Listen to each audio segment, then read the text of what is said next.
All right. Hi, good afternoon, everyone. I'm Anish Singh, and I work as the Senior Manager Agro Dev at AB InBev. I'm happy to welcome you all to the third episode of our Sustainability 100 Plus Masterclass series, Putting the S in ESG. The two previous episodes, which conducted, have focused on how consumers can be more involved in the sustainability activations being brought in by corporates and how sustainability can enable branding. This third session that we are going through today is going to focus on the community aspects of sustainability.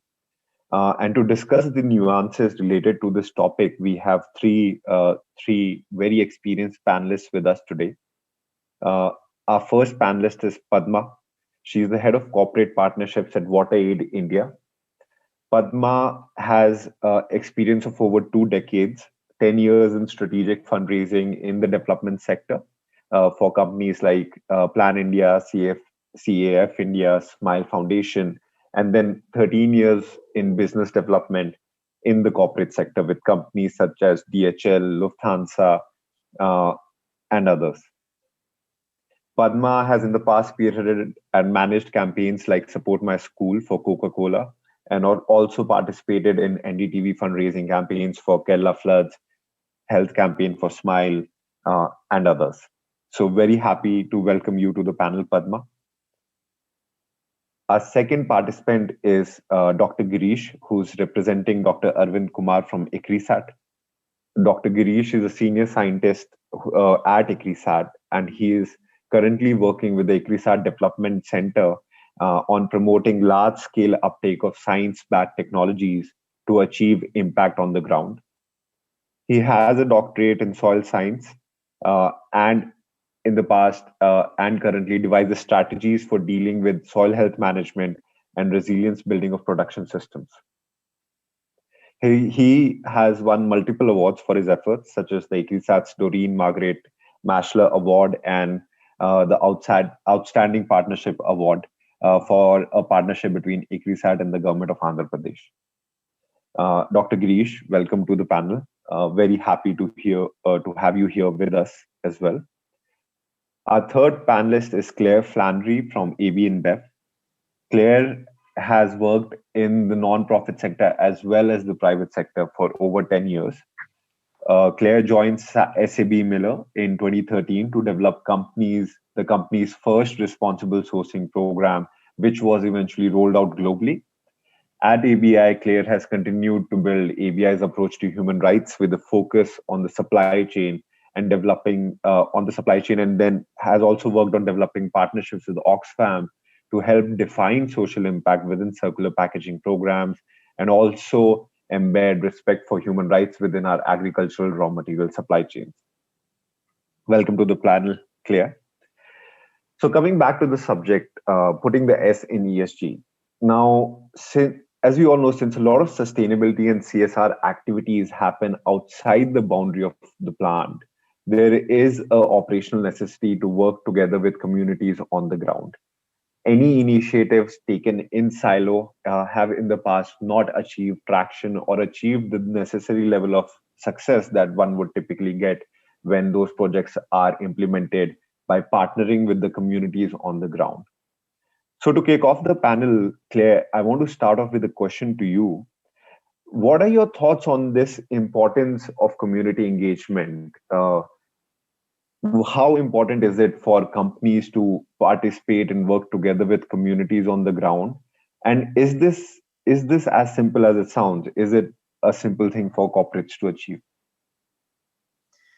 Thanks, Anish, and thanks also for inviting me and looking forward to the discussion and learning from a lot of the experience that the other panelists have. So I think, Anish, you already kind of pitched that question perfectly. The viability and the success of projects really does rely on communities. And I think that's something that as we progress in our sustainability ambitions and we learn more, we're increasingly recognizing the importance that communities have. And, our role in that ecosystem as well. It's the people in the communities, but also the partner organizations that we choose to work with that can guide us along the way as well.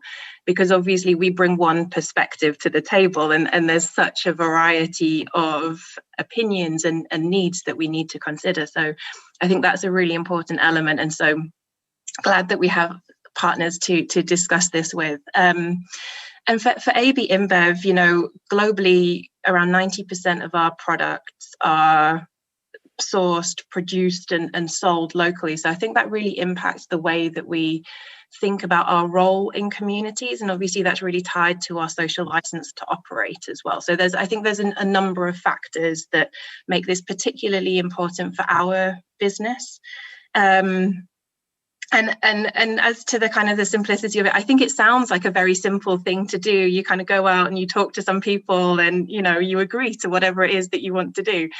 And I think as we've been learning, and Inesh, I'm sure you can speak to this as well, but I think as we've been learning and we've been talking to our partners and we've actually been engaging with communities and listening to them, I think the complexity becomes much clearer at that point. And that's really where I think the role of partner organizations to understand the dynamics within communities and help us to sort of, identify, where there are voices that perhaps we haven't listened to that we should, and how we handle some of those relationships as well to come to an outcome that works for sort of across the community.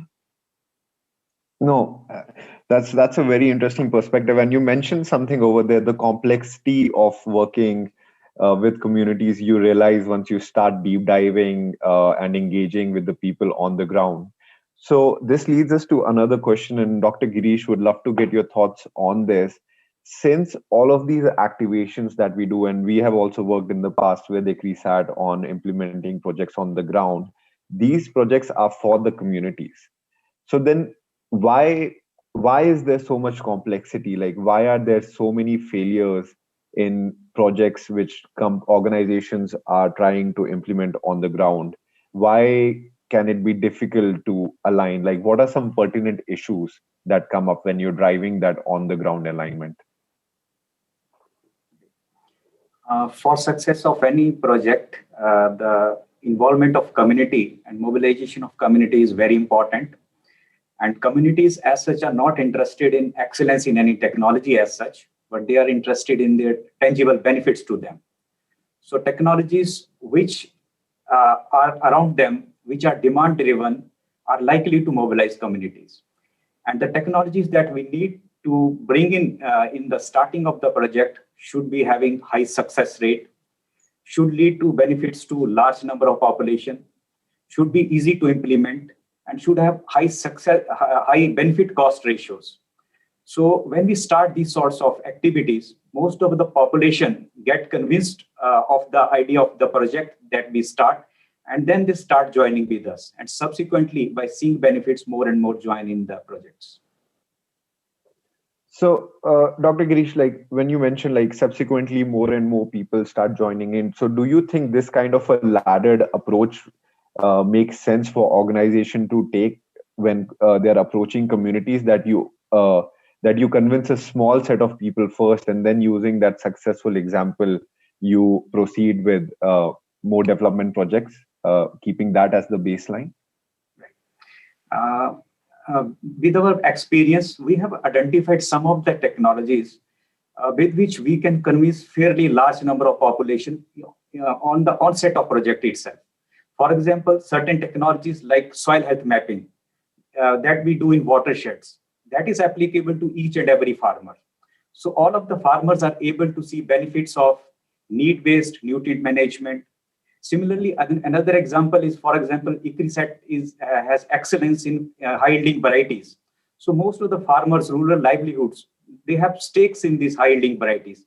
So most of the population is see the benefits in the beginning, in the year one itself, and then they get convinced of the technologies that we have in store for that project, and then all start working along with us. So majority of the population join in the year one itself with when we go with very suitable entry point activities. Understood.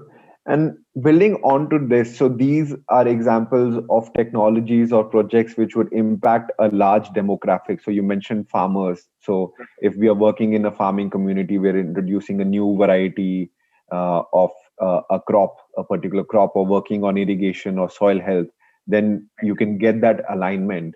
I think, Padma, what I would like to ask you is, let's say there's a project which looks at the bigger picture. So it's working on the watershed development of an entire region, or you're working on climate hazards which might not have local impacts per se but are good for the health of the ecosystem in its entirety. So in projects like those, where people, sometimes it's difficult for people to see the direct benefits, especially in rural communities, how would you typically go about aligning them for project development, and what are some causes of attrition or some hostile attitude sometimes organizations see while they're implementing? What causes them, and how can organization work towards mitigating those causes? Yeah.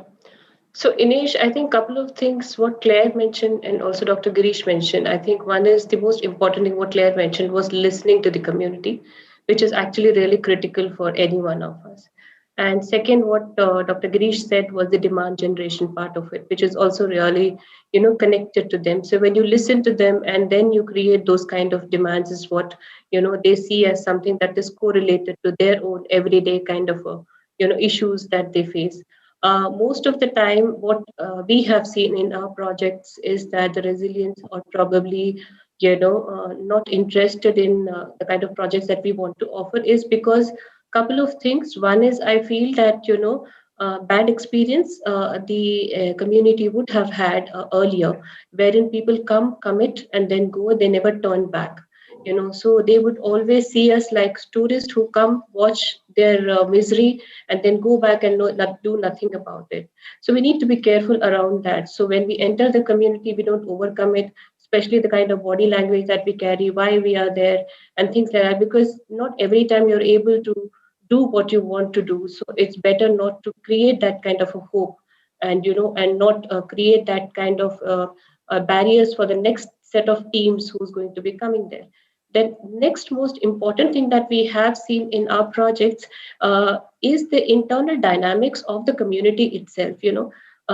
India being so dynamic and so different, there is power play that you have, there is political ambition within the community, there is religion, there is caste. So the entire thing to come together and work, it's really difficult.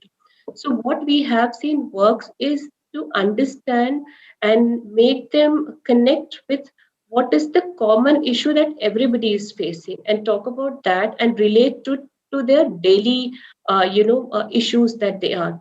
Because we are working with water, I feel that we are blessed to make them understand, because water is basic and it is important. So as a as a methodology, we always go with something with a very basic investment to them, so that they see, even before they are trying to talk to us, the trust building part becomes easier for us to do one particular repair of a tap, or do some small connection of water point, or do some kind of a retrofitting in the school in terms of water and sanitation hygiene helps. So some of it, but nonetheless, the community is also very smart when they play with the funder as well as the people who are coming to implement. So it's very difficult to understand, but I think that these are part of the development process that we have. Probably India has more of it than the other countries because of the kind of need. And also, when they don't see immediate relief to their problems, I don't think they're interested in letting people inside their homes. Yeah. That's a very good point. And Padma, you talked about trust building and immediate relief. So sometimes these interventions that corporates are planning, they span over a period of time. So they're not a one-time activity.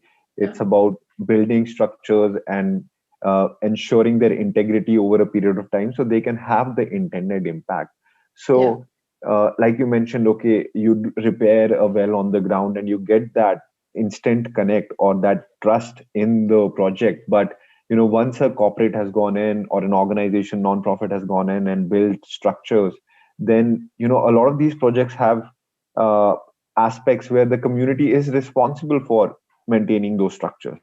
And in my experience personally, I've seen sometimes they work, sometimes they don't.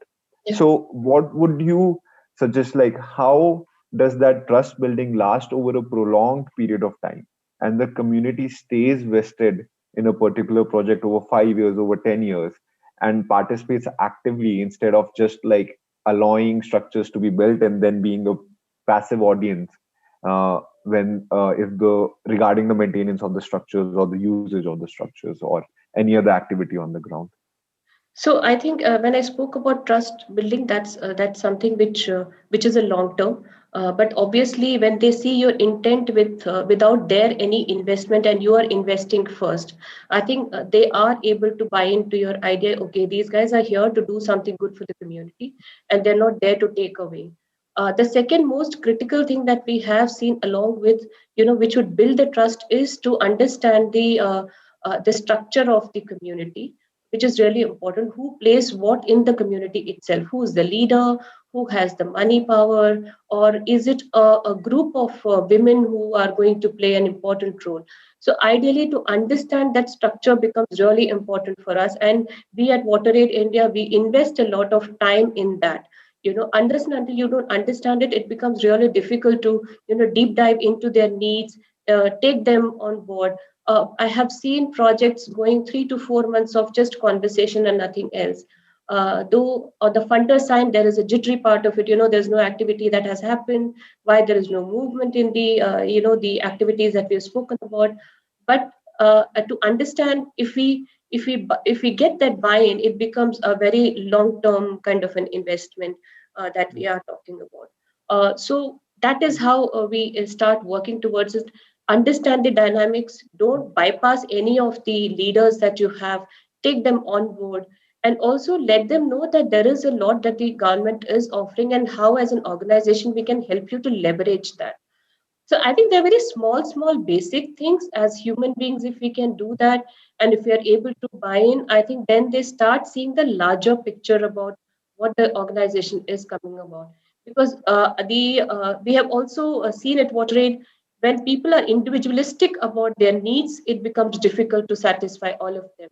If you talk about the bigger picture, collective, and shared value kind of a thing, so then it becomes little more easier to make them understand why we are doing it and what is the kind of impact that you're going to see in the coming 3 years or 5 years of time.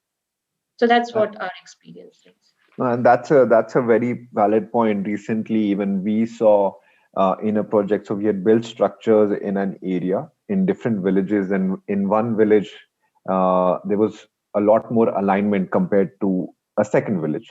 So in the village where we were aligned, the structures are very well maintained, they're clean, they're being managed, no one is polluting those structures. But in the other village, what we found was people have an indifferent perspective to one small structure, and that's because it was built on private land. So people have this perception that this was done for one particular person, and they don't really care about the upkeep and maintenance of it. So that point about building that shared value, helping them understand the impact on the bigger community, really does help drive successful maintenance on the ground and successful upkeep of initiatives that have taken place.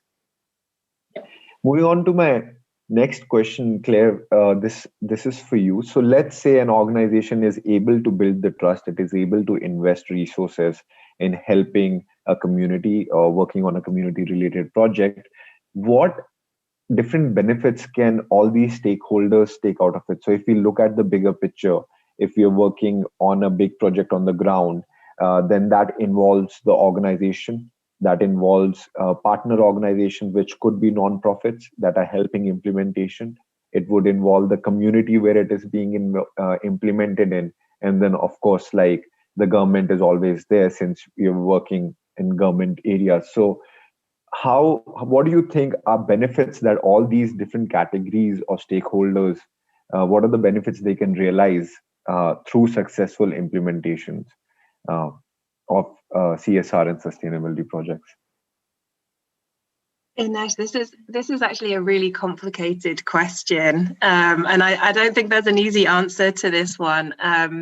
I think Padma has covered, a lot of what you would want to be able to get out of a project and the challenges around that. And I think for each community and for each project, those benefits are going to look really different, and they should look different, right? If you've taken that time to engage and really understand the individual, sort of the needs of the communities and their concerns, then you don't necessarily want to be delivering the same benefits. But I think maybe what we could perhaps get to is a point where, again, to Padma's point, the project is viable and sustainable for the long term. And I think that's one of the benefits that you would get out of a project that is successful, and where you have taken the time to really engage and understand the needs of the different stakeholders involved. But it's really difficult to be able to say that in each project,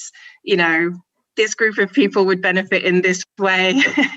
And that's kind of the beauty of working on these projects as well, just the variety and the sort of the innovation that you need to bring in order to make these projects successful. No, absolutely. I mean, every project is different, every community is different, all objectives are different, so there are different benefits realized.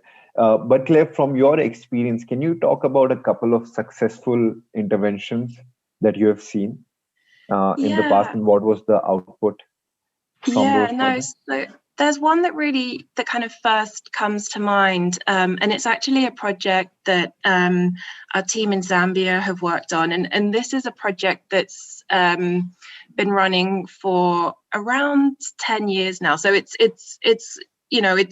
been successful in terms of the acceptance from the community, and it's quite an interesting one because it's focused around waste collection and the waste problems in the country, but it also touches on what that meant for hygiene and access to clean water and how waste sort of contributes that. And so they also bring in an element of women's economic empowerment into their program as well. And so they really started by engaging with the community to help them to understand the problems and what this meant. And so how could they then work together to create something that addressed maybe not all of the challenges, but a lot of them. And they worked with local organizations, they worked with government. And I think what's been interesting is that, they have over 800 waste collectors now.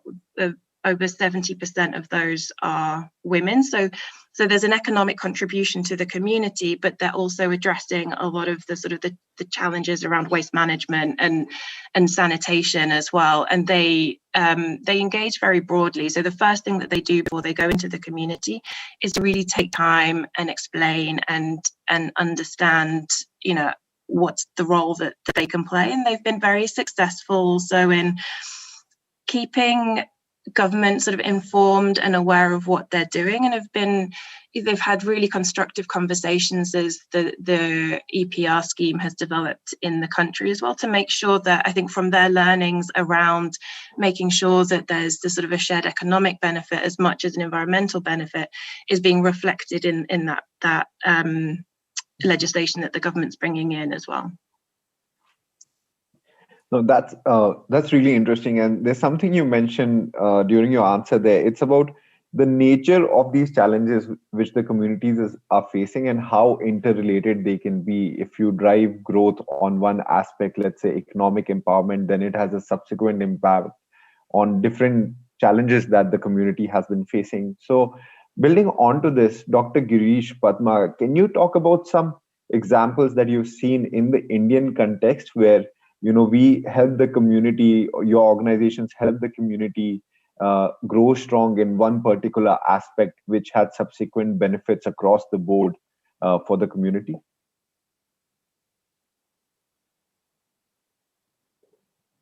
So, Dr. Girish, if you would like to talk about the soil testing and watershed implementations that PRISAT has done and how they have, I have read up on the project, so I know a little bit about it, how they have helped enable better lives for entire villages, I think, if I'm not wrong.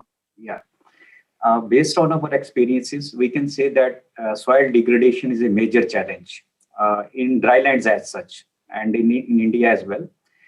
And so this is basically low-hanging technology with which we can increase productivity of farmers, which is quite low in most of the drylands. So the first and foremost benefit that comes in is an increase in productivity and incomes to farmers, because these technologies are quite low, and this rather brings more optimization of certain nutrients which farmers are adding on higher side. So this brings to more monetary benefits to them, and it is not only productivity and this economic benefits which they are getting directly, but there are other indirect benefits also. For example, malnutrition is a major challenge, and when we are doing this nutrient balancing, the food that is produced through these soils, food is also rich in macro and micronutrients. So this is leading to good nutrition of rural masses. And what we have seen is that this is one of the most effective approach to address malnutrition issues in dryland agriculture. So we are addressing basically productivity issue, but that is also addressing the malnutrition issue with masses. And rather, this is more effective strategy compared to this multivitamins and this different medicines that we provide. Of course, that is also required, but that is the more effective strategy to address the issue in rural livelihoods. Other issues, for example, it is not only grain, it also leads to more fodder. And with more fodder, fodder scarcity is also an issue in rural livelihoods. So that also strengthens your livestock-related livelihoods. So when we start addressing one issue, it leads to benefits in other areas also, like in nutrition and diet diversification. As with increased fodder availability, milk production has also increased in watershed where we work. And so this is not leading on to enriched food, but also diversity of diets and addressing such sort of issues also. This is an example of nutrition. And when we address these issues related to soil and crop and water management, water is also a major issue. And we do various interventions for in situ, ex situ water conservation. So these sorts of things brings in more resilience to the systems. And our systems becomes more resilient to address the issues of climates and other drought-related issues that farmers face in dryland agriculture. Mm-hmm. Yeah. And Dr. Girish, that's a great example of how simple science can enable communities, right? Soil testing, as we all know, is a very simple exercise that can be done. It's also provided by the government. It's provided by a lot of private players, which helps you ultimately impact quantity and quality of your crop, which directly leads to an increase in income, which directly leads to better quality of life, which directly helps, educate communities, empower communities. So it's very interesting how that entire ecosystem is affected by one simple activity which needs to be done in the beginning. So there are a lot of opportunities for such targeted interventions where just one activity helps you improve the entire livelihood scenario of the community. Right. Padma, moving on from this, in your experience at WaterAid India, have you seen an example of a project in watershed interventions or similar areas which has consequently benefited communities in a very holistic manner, not just from a water perspective? Yeah, so there are a lot to talk about in terms of examples that comes from the community, and some of them are intended outcomes, some of them are unintended, and they just play a major role in the entire project. I think one of the biggest example that we can talk about is one of our partners. We're actually doing a project with Bank of America in the Delhi slums that we're talking about. And one particular slum that we're talking about is in Shakti Nagar, and it is a Harijan Basti that we're talking about. So a Clare Harijan Basti is more about a scheduled caste and scheduled tribe. They live and they're out of the community. And they are actually deprived of a lot of basic amenities that are there. But a pipeline going through their vicinity and not getting the water was something which was a major issue for the entire community, and it has been there for more than I think 50 to 60 years now, not getting a water. And one one tap which was serving around 150 families. So that was a major issue that we had to resolve it. So I think a group of women who came forward and they said, we are ready to work with you, and then we started working with the women, and then we started collecting the youths in the community. We prepared them for the maintenance and operations part of it. We empowered the women in terms of demand generation and things like that, asking for their rights. And we helped them to reach out to the Delhi Jail Board, wherein there was a huge of advocacy work that happened through the community, and we were just helping them to go and talk how the kind of conversation should be, what are the documents required, and things like that. I think the Delhi Jail Board, identified this, and now there is a pipe going to each and every household of these 150 families, and the entire maintenance and operations is being taken care by the user group that we have created. So they are the ones who decide what could be the cost that they should be asking for, how the maintenance should be happening. And we also done some skill building with the youth who will take care of the regular repair work of plumbing and fixing of valves and things like that, so that the water is regulated and everybody gets equally to everyone. And also the sustain and also the economic growth that they have seen within the community, that they're not going out to get seek help, and the money is being generated within the community itself, something that has major. So the outcome that we have got is that the women now have more time for the children and for their home. The girls who are asked to stand at the pipe to fetch water are now started going to the school, which is a major thing. The youth are more engaged within the community work itself, so they're not loitering here and there, and they're more doing a constructive work. And the women's group are now identified and being very humble about the entire thing, saying that okay, we didn't get water for 50 to 60 years, doesn't matter, but we are ready to share water with the other slums also. So some of the examples which which really makes you emotional as an organization, and also as a fundraiser, saying that some kind of work is happening and there is a massive ripple effect that you create within the community.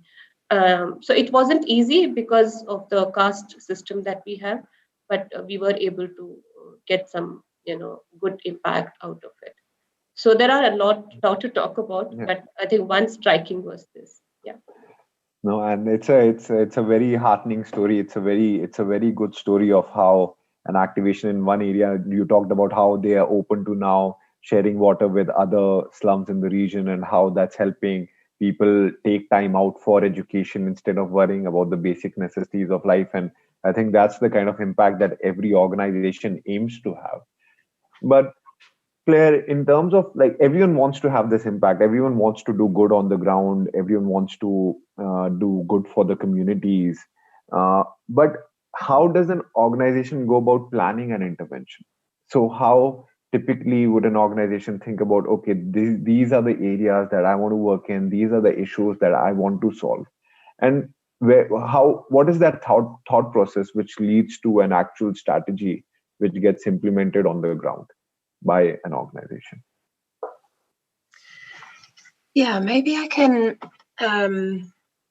talk about how we've sort of approached this in some of the human rights work that we've done. So I think, our starting point is sort of UN guiding principles on business and human rights, and then our company policy. So that kind of provides us with the basis and the framework to work from. So, but I think, part of the way that we've approached this is, looking at the information that's available to us through our teams about, issues that might be occurring either in our business or in our value chain, and then starting those conversations internally and ideally cross-functionally as well, because again, we want to bring together different perspectives to help us to understand what these issues really look like. And I think that also helps us to get to a point where we understand what we know, and we also understand what we don't know. And this is really from a sort of internal company perspective.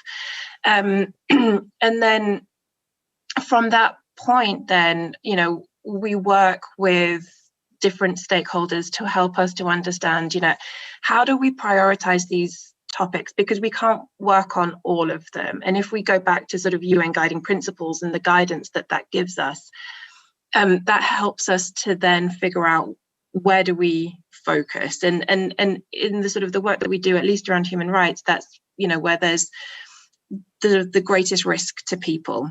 So that's the sort of the guide that we follow.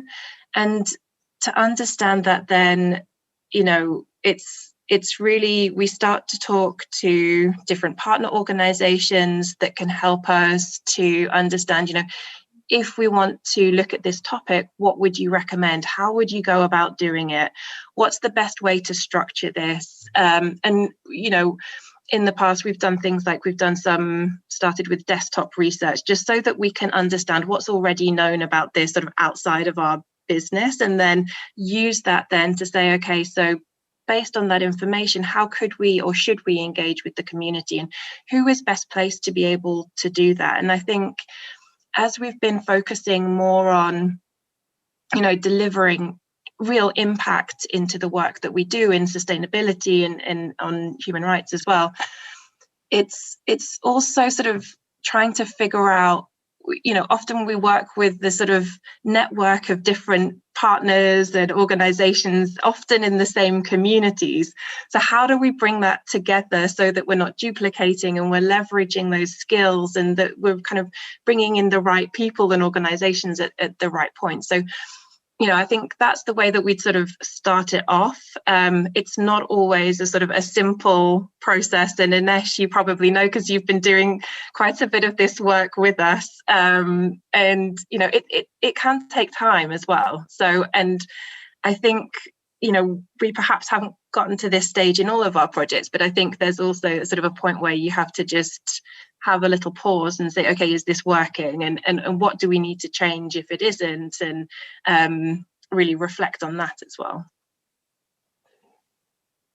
No, you were right. It does take time. It is a complex process, and like you mentioned, the intersection between an organization's supply chain and then the UN SDGs, like where you find the sweet spot for your interventions. I think there's a thought that I want to run by you. So organizations typically do look at their own value chains when they're working on these interventions, be it Amazon or be it Pepsi or Coke or us. And the nature of industry is such that in some areas you would have big conglomerates who have market dominance. They have the capital, they have the resources to work on such areas. But there might be industries in which big players are not present. There's a lot of medium and small scale players. So if the approach that organizations are taking now, this intersection of the value chain and the SDGs, is there a chance that there are some areas which are completely being overlooked, or some communities that are being left behind just because of the nature of the thought process around it, how strategies are made and projects are finalized?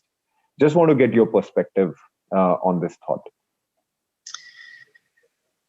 Yeah, I mean, and I agree. It is possible. We focus on where we have influence, where we have leverage, and so we're learning as we go. And I think identifying if we have a role to play in some of those, either parts of our value chain or in communities that we sort of touch on. I think that's also, for us, where stakeholder engagement is really important, because if it's a blind spot for us, we're just not going to see it. So others can help us to identify, if there's something that we're just not seeing, we haven't thought about before. But yeah, I mean, we're definitely not there. I think there's a lot of work to do on this. But yeah, I agree with your point. And just to get a local perspective on it, Dr. Girish, Padma, what are your thoughts in India? In India, we see, there are some states which are more water stressed. Obviously, like every country, we have those different geographical regions. We have different income levels across different states. Some areas, there's a difference in the maturity in terms of education, awareness, even sustainability related issues like water conservation. But the way the whole CSR environment is set up in India, organizations typically focus in areas where they're present, which are close to them. So let's say there's a big industrial park which has 10 units which are taking in a lot of water. All those units, just the way the system is set up, they're focused on watershed development within that area.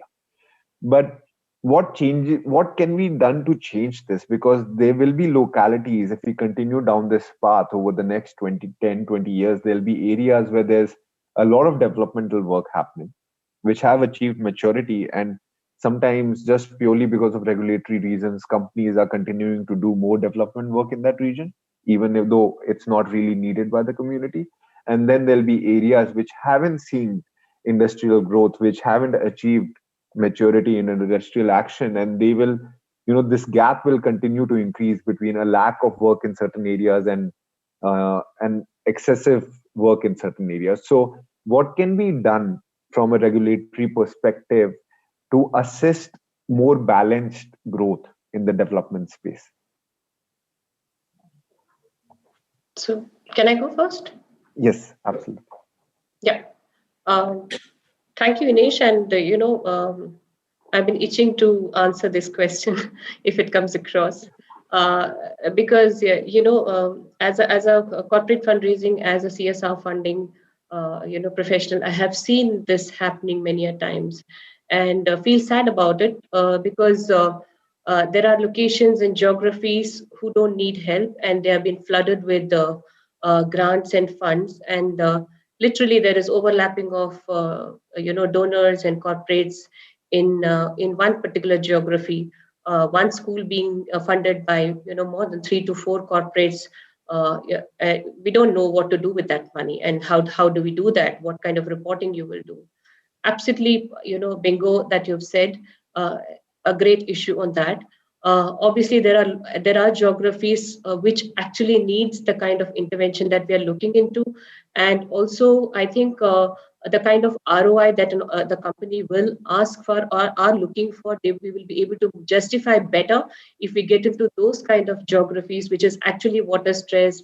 There is sanitation issue. Women are walking, kilometers and kilometers to just fetch one bucket of water for the entire family.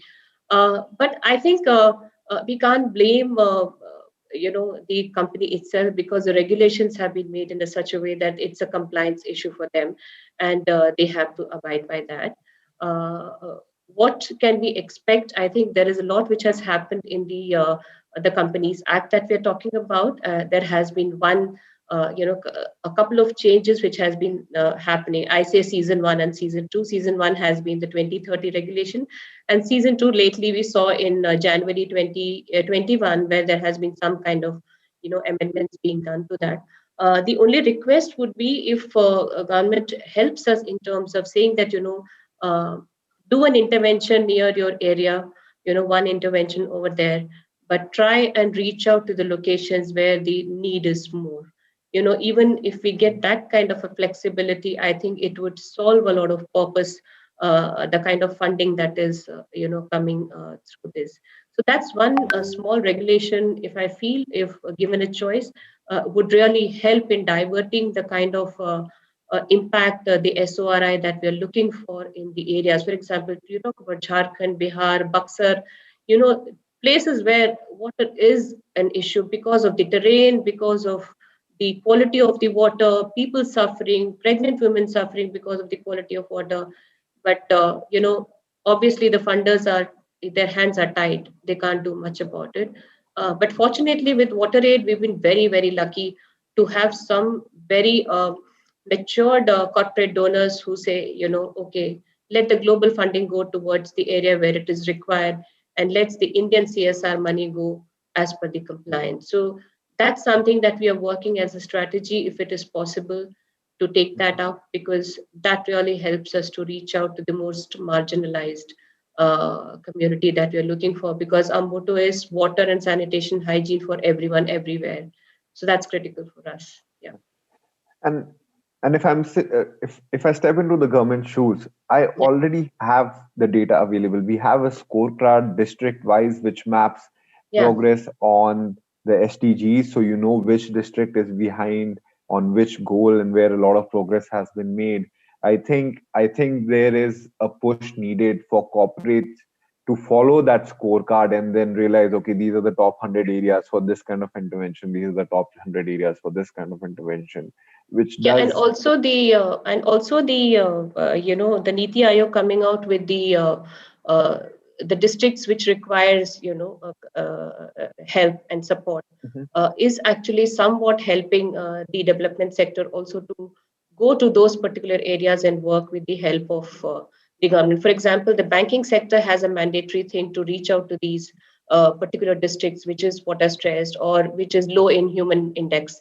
So I think the government is doing its bit of it. I think things could change and be much better in future, I guess. No, and that's all we can hope for. Dr. Girish, that's so from a corporate perspective, that is true. We do sometimes prefer to work in operational areas where we are present. There are sometimes regulatory concerns, sometimes different aspects to it. ICRISAT has done a lot of partnerships with state governments, especially the government of Karnataka, government of Telangana. So when you are finalizing intervention areas with the government, how is that process like? How do you go about when it's a state led initiative?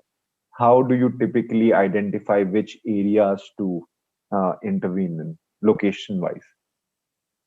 Right. Finish when actually we target impacts on farmers' fields and rural livelihoods. There is need for knowledge generating institutions and knowledge disseminating institutions to come together. Either of agency cannot have impact itself because we need to have customization of technologies across different agricultural regions, and therein knowledge generating institutions only can contribute, but they cannot reach to masses, and so their knowledge and disseminating institution has a big role.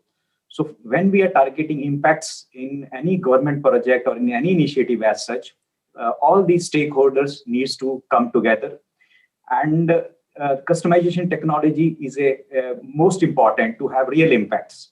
So for any project, when we are also partner in government-led initiatives, we are basically mainly a knowledge partner, and we do identify this agro region-based technologies and give solutions accordingly, and which are disseminated through line departments to large number of farmers. And that is how it happened in case of Karnataka Bhujetana, where ICRISAT was a knowledge partner. We generated knowledge on degradation of soils. We generated this need-based recommendations. And with the help of Department of Agriculture, it was disseminated to 5 million farmers. And that brought huge impacts on those farmers' fields. With benefit cost ratio of something 4 to 15 for every 1 rupee spent by state government. And by seeing this initiative, other governments also came in, and we worked in Andhra Pradesh, similar initiative in 2 billion hectares. We worked in Odisha and Uttar Pradesh. So basically, in such initiatives, in dry lands, whether in Asia or Africa or anywhere, we want to have impacts. Scientists cannot keep apart in such initiatives. They need to be part of such impact-oriented initiatives for orientation of technologies according to the agroecologists. Yeah. And these synergies between the knowledge partners, the government implementation partners, this is absolutely critical when it comes to any successful project. It cannot happen in silo by any one of these parties. It has to be a combined effort. So if we look at the future of CSR partnerships or sustainability partnerships, Claire, I want to ask you one final question before we move on to audience questions. So how do you see these partnerships evolving in the future? So we understood from a regulatory perspective what can be done to better balance out the distribution of funds and development activities.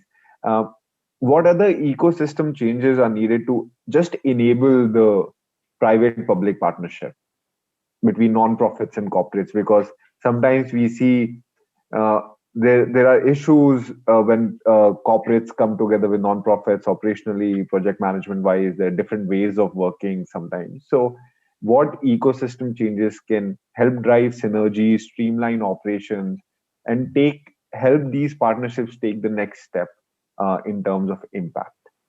Right. Yeah. Actually, CSR is a very good opportunity where we can use it to develop learning sites across different agro-ecology regions and convince governments to disseminate these technologies to large areas in those states or countries. But the important thing I want to highlight is that regulations should facilitate these projects, and these should start on time and ensure monetary inputs regularly so that continuity of the project is there, discontinuation is not there. In such projects, there is high demand for taking an initial need assessment for a detailed baseline so that the interventions those are designed are as per the demand from farmers and really required. And what is more important is real-time monitoring, evaluation, and mid-course correction in these projects to really make these projects successful. Thank you for your thoughts, Dr. Girish. Claire, if I can move on to you and ask the same question of you, what would be your thoughts on this subject?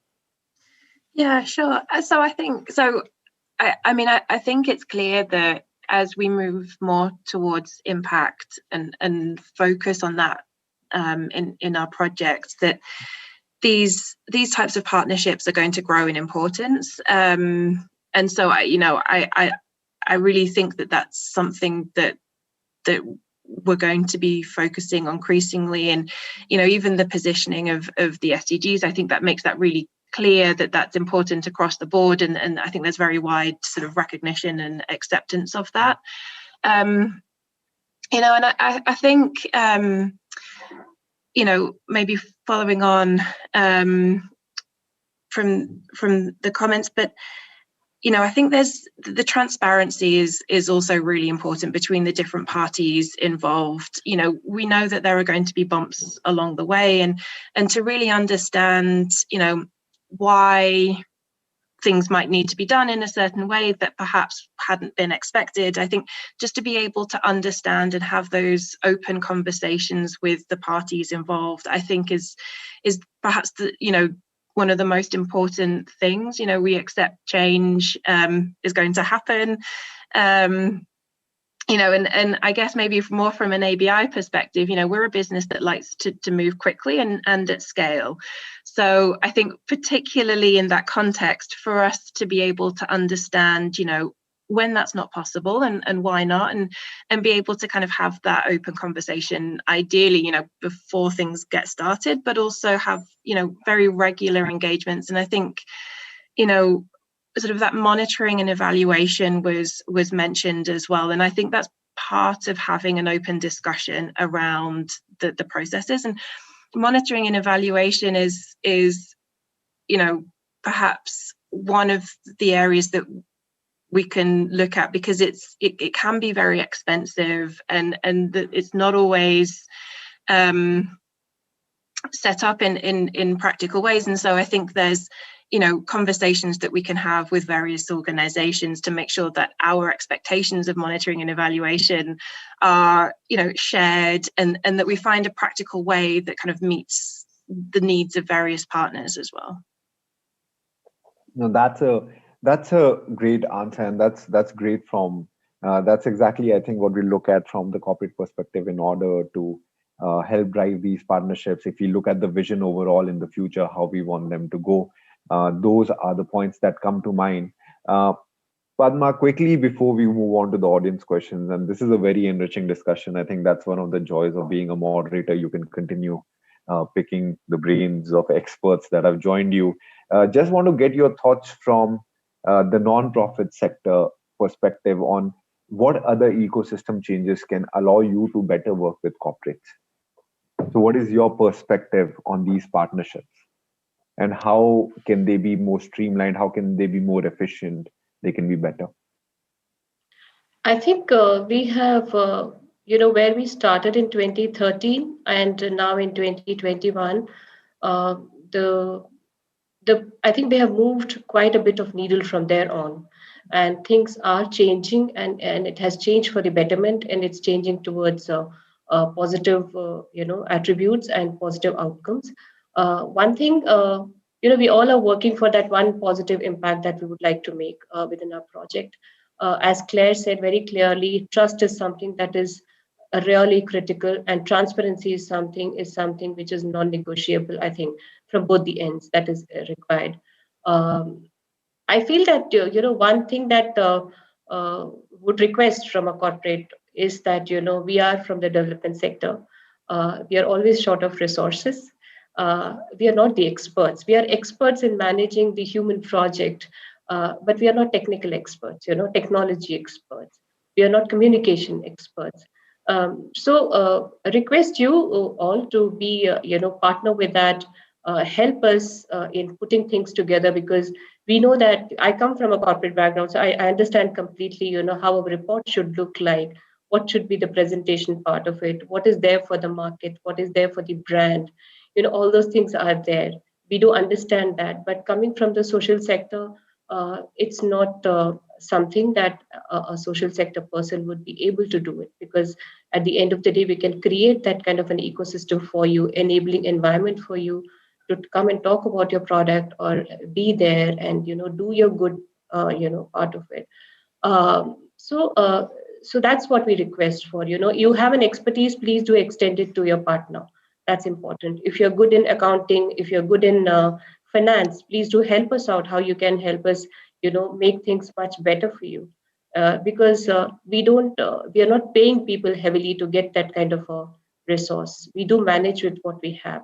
But the entire, I would say, the resource part has really changed. The millennials and the kind of uh, uh, employees that we have within the non-profit has become very professional thanks to the corporate. We are learning a lot. We have learned a lot. There is a lot to learn from the corporates. I think we will reach there where we'll be at one platform, all of us together, hoping for the best.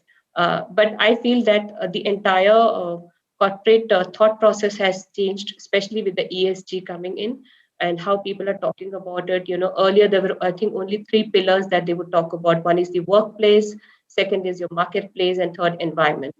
And now people are talking about the social part of it, which is community engagement, how we can do it. I think there is a huge shift from where we were and where we are today, and it's very positive. Absolutely, and this gives us a very good base to pivot to the audience questions. Actually, because this is one of the audience questions that had come in. I know we are running out of time, but I do want to go through a few before we wrap up the session. So one of the questions that came in was what has been the impact of ESG reporting guidelines and ESG reporting practices for the developmental sector. So we have seen a rise in integrated reporting. We have seen a rise in sustainability reporting. Have you, in your experience, seen on the ground an impact, a direct impact in terms of the investments being made or the projects being undertaken by corporates? And this is an open question. I think anyone who wants to chip in. So if you want, I can just finish it quickly saying, obviously, there is an increase in the funding investment that we are talking about. And, if you see there are umpteen number of reports that are available on the net, various, credible organizations have come out the amount of, more than eight. I think I'm not right about the data, but the maximum investment has gone towards education, skill development, and health has taken a lot.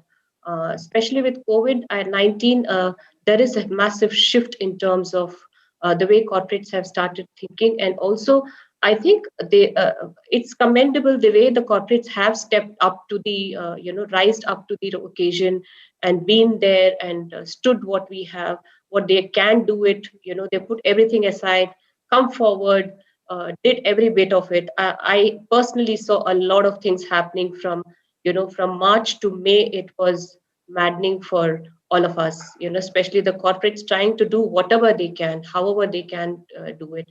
in whatever they can step up. And the kind of funds that we have seen in the market coming down on research to vaccines to PPE kits, masks, to everything for healthcare workers, I don't think there could be a better a way of looking at things, the way things have moved so positively.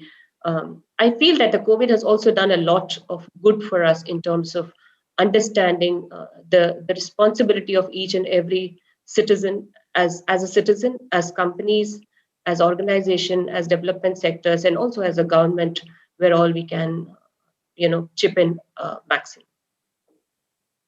Thank you for that answer. And Padma, I think I'm just going to go through one more question, which is which has a correlation with it, especially in the India context. So it's about the 2% fund. It's about the 2% CSR fund, which is mandatory for organizations in India. What are the pros and cons related to that? To the investment? 2% to that mandatory investment that organizations have to make in CSR. So I can talk from the in terms of, I don't think there could be any negative consequences towards it. I think there were a lot of companies who were already doing that, and they were not talking about it. Now it's become mandatory for people who were not thinking in those lines, and asking them to invest is a positive sign towards the kind of issues that we are, trying to address in India, whether it's education, health, water, sanitation, and hygiene. So I think that the 2% has made a lot of difference, though it's still a drop in the ocean when we look into the kind of work that is required, especially to come up to the international HDI index that we are talking about. I think there were some apprehensions in the beginning. I think companies have also, corporates have also started looking at the other side of the coin, which is how well it is helping their brands also. In terms of doing good is also being perceived very well within the community that you are looking into, because that's also your market, at the end of the day. And how well can we be placed there? And it has also given a lot of purpose to the employees, because the employee engagement has increased, I don't know, 100-folds. And the mundane jobs that you used to do now, when you see the company has a purpose and I can contribute to the social cause of it, has also added a lot of positive, angle to it. And we have also seen a lot of champions coming out of that. One opportunity of volunteering, there is a lot of things that they go out of their way and do it. In my previous organization, I have seen people coming from various companies and teaching children, these online courses of mathematics, science, and English, preparing them for interviews, if it's a livelihood project, getting them placed, working with them, mentoring them. So it wouldn't have happened if this door wasn't opened for us. So more than the money part of it, I think there is a lot of pro bono kind of thing that is happening around, is also adding a lot of value to the 2% of market or the funding that has come to a lot of projects. And I think where the crux of this question was that forcing organizations to invest, making it mandatory for them to invest, could it potentially lead to irresponsible investing? Like companies not trying to get the maximum amount of value for the money they're investing because it's a mandatory exercise. So there's always, just want to get your thoughts on that. Like, is that an unfounded fear, or is there some rationale behind that thinking? So every act or every law that we talk about has a positive side to it. There is a negative side to it. So I think we should see the half glass that is full rather than the one which is empty. So that's important for us. Obviously, there could be as you said rightly, if it's a compulsory thing, or if it's not coming, within, with your own wish that you want to do something, there could be those kind of activities also. But I think, as far as I know, the way the law has been now amended and things like that, I don't think there's an opportunity to go anywhere beyond what you're supposed to do it. 2% is the minimum that you can contribute to the community. I think whether it's forcefully done or whether you do it willingly, I think there's even one person's life is being changed. I feel that the mission is accomplished. Absolutely. And that's a great train of thought. It's about changing lives one at a time, if need be, millions at a time, if possible. Uh, Thank you so much, Padma. Thank you, Dr. Girish. Thank you, Claire, for this absolutely enriching discussion. I wanted to continue, but unfortunately, I know you guys have to leave and the attendees have to leave as well. So we will call it a day in regards to the session. But thank you for your participation and thank you for your thoughts. Looking forward to continue learning about the great work that all our organizations are doing in this space. So thank you for your Thank you so participation. much. Thank you for inviting. Thank you, Claire. Thank you, Dr. Girish. Thank you. Bye. Thank you. Thank you, everyone. Goodbye.